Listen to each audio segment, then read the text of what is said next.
Oke, Assalamualaikum warahmatullahi wabarakatuh. Bertemu kembali dengan saya, Dimas Ari Darmantio, di mata kuliah Pengantar Ilmu Ekonomi Mikro. Oke, pada pertemuan hari ini, kita akan membahas mengenai kegagalan pasar dan ekuitas. Oke. Nah, kita tahu di sini pasar ya itu memang cenderung biasanya dikatakan efisiensi. Namun ada suatu persoalan yaitu eksternalitas ya. Ini pasti akan terjadi suatu eksternalitas. Nah, eksternalitas itu apa? Eksternalitas ini adalah terjadi ya ketika tindakan dari satu pihak itu menguntungkan atau merugikan pihak lain. Namun pelaku ya yang memberikan dampak tersebut itu ternyata tidak menanggung konsekuensi atau menerima manfaat dari apa yang dilakukannya, seperti itu. Nah, eksternalitas ini disebut sebagai induk dari semua kegagalan pasar. Karena mekanisme harga ini tidak bisa atau gagal memperhitungkan biaya atau manfaat sosial yang sebenarnya yang timbul dari eksternalitas ini. Nah, ada 4 jenis eksternalitas di sini, yaitu yang pertama adalah eksternalitas produksi negatif. Nah, itu berarti contohnya adalah pabrik baja yang membuang limbah ke sungai. Terus ada eksternalitas konsumsi negatif, contoh merokok. Terus kalau yang positifnya juga ada 2 ya, eksternalitas produksi, yaitu berarti riset dan pengembangan R&D yang nanti bisa digunakan oleh perusahaan lain. Lalu eksternalitas konsumsi positif, contohnya misalkan kita menanam bunga di halaman, nah dan itu ternyata ketika kita menanam bunga di halaman yang dibuat jadi indah itu bukan hanya halaman kita, tapi juga halaman tetangga juga pemandangannya jadi terlihat lebih indah juga. Ini berarti eksternalitas konsumsi positif. Nah, terkait dengan eksternalitas ini, bagaimana dampaknya dengan kesejahteraan? Nah, dampaknya dalam kesejahteraan di sini bisa dilihat bahwa dalam hal eksternalitas ya ternyata biaya sosial marginal itu tidak sama dengan biaya marginal yang dirasakan secara private atau dirasakan oleh si pelakunya, itu berbeda. Nah, di sini akhirnya pasar itu memproduksi terlalu banyak untuk barang dengan eksternalitas negatif dan terlalu sedikit untuk barang dengan eksternalitas positif. Nah, dan ini memunculkan yang namanya deadweight loss. Nah, bisa dilihat di sini bahwa biaya yang dirasakan ya untuk sosial, biaya secara sosialnya, yaitu ketika perusahaan itu memproduksi, nah polusinya itu yang dimunculkan biaya sosial itu dirasakan oleh si itu sebenarnya tinggi, tapi yang ditanggung, biaya yang akhirnya ditanggung oleh si produsen yang produksi baja tersebut dirasakannya itu jauh lebih sedikit dibandingkan apa yang dirasakan oleh secara sosial atau orang sekitarnya. Seperti itu. Nah, lalu bagaimana solusinya? Nah, solusinya ini ada beberapa solusi.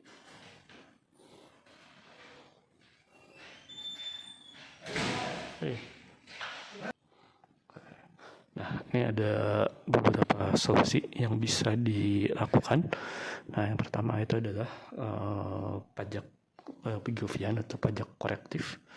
Nah, pajak korektif ini berarti pemerintah itu mengenakan pajak sebesar kerusakan marginal yang terjadi karena eksternalitas negatif itu. Nah, ada lagi dengan cara regulasi. Nah, ini berarti menetapkan batas ketat terhadap jumlah produksi atau terhadap tingkat polusi yang bisa dikeluarkan. Nah, lalu yang terakhir adalah dengan cap dan trade. Nah, ini berarti pemerintah itu menetapkan sistem izin ya polusi yang dapat diperdagangkan. Ini berarti pemerintah itu menerbitkan nih izin. Oh, ini tingkat polusinya yang bisa.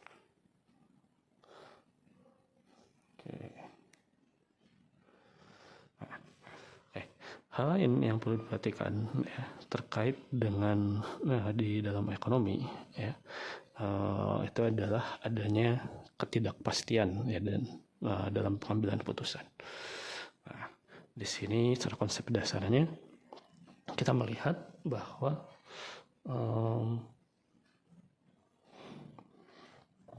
expected value itu akan selalu berhadapan dengan expected utility. Nah, dan di sini ada 3 tipe sikap terhadap resiko.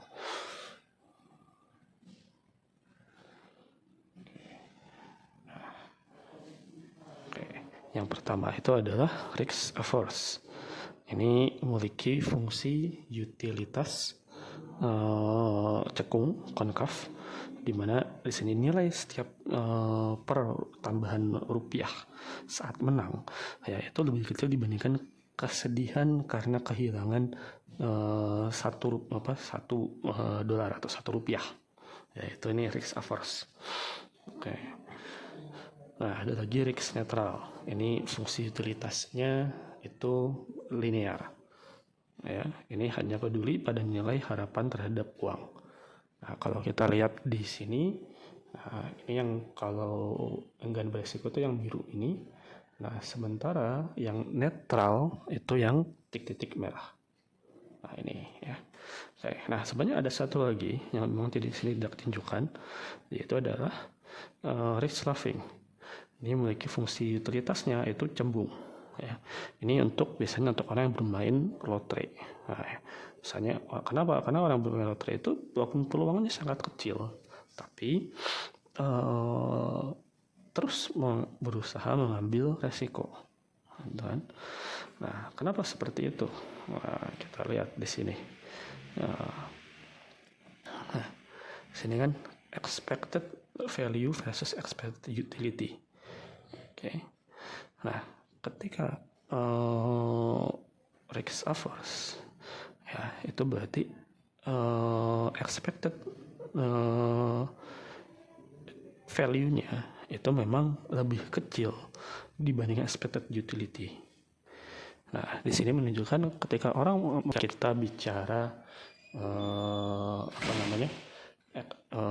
risk laughing atau di sini yang main lotre itu kayak gitu. Ya. Oke. Nah, lalu bagaimana dengan pembelian asuransi? Nah, pembelian asuransi ya ini bisa terjadi karena kita cenderungnya secara normal itu adalah kita averse risk, kita menghindari resiko. Nah, karena ketika utilitas marginal menurun, ya, kita bersedia membayar premi resiko untuk menghindari kemungkinan kerugian katastrofik seperti kecelakaan atau biaya rumah sakit. Meskipun premi tersebut lebih mahal daripada nilai harapan kerugiannya. Tuh, jadi kan kita terlalu fokus pada risk averse, maka terjadi hal itu. Kita mau membeli asuransi. Nah, sementara kalau lotre, nah ini terkait apa? Ini terkait istilahnya unsur harapan, ya, unsur atau istilahnya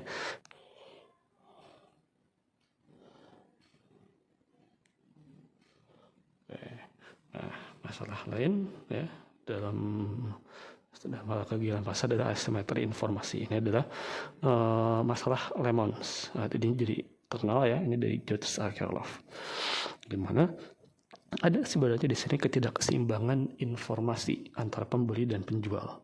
Contoh palingnya adalah pada pasar mobil bekas. Di sini pembeli tidak tahu kualitas mobil.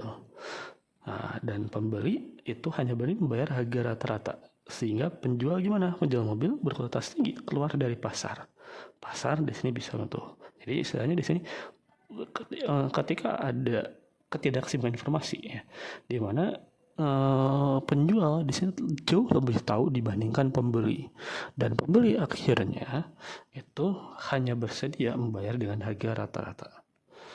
Nah, ada lagi itu adverse selection. Nah, adverse selection di sini ini terjadi di pasar asuransi. Orang yang paling beresiko adalah yang paling ingin membeli asuransi.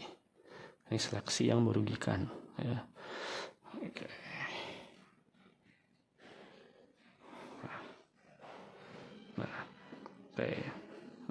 Tadi yang terakhir yang akan kita bahas di sini adalah mengenai perbandingan antara efisiensi dan ekuitas.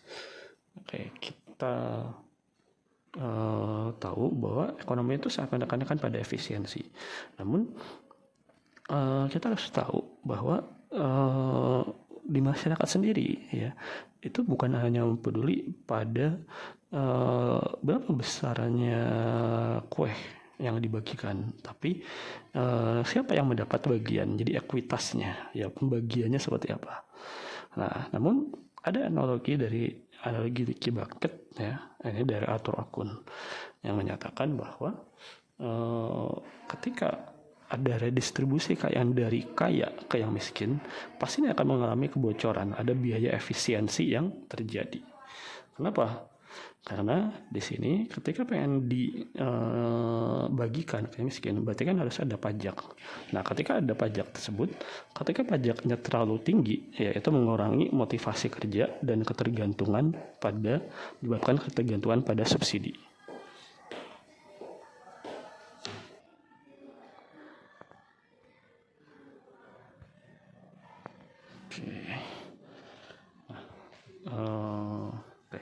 Lihat dari sini ada beberapa fungsi kesejahteraan sosial ya, yang bisa diperhatikan, yang harus diperhatikan. Yang pertama adalah pandangan utilitarian. Dan utilitarian ini memaksimalkan totalitas semua orang. Jadi semua orang dianggapnya sama. Nah, atau di sini untuk memaksimalkan total kebahagiaan dari semua orang, disarankan itu dilakukan transfer. Tapi transfernya adalah sampai batas utilitas marginal dari setiap individu, itu semuanya sama. Nah, kalau Rawlsian memfokuskan pada bagaimana memaksimalkan kesejahteraan individu yang paling tidak beruntung. Oke, dan yang terakhir adalah egalitarianisme komoditas. Nah, di sini yang dimaksudkan adalah semua orang, tapi berdasarkan kebutuhan dasarnya. Ya, jadi dipastikan bahwa setiap orang ini terpenuhi kebutuhan dasarnya, pangan, rumah ya, sama kesehatan gitu. Nah, sisanya itu ya diserahkan kepada pasar.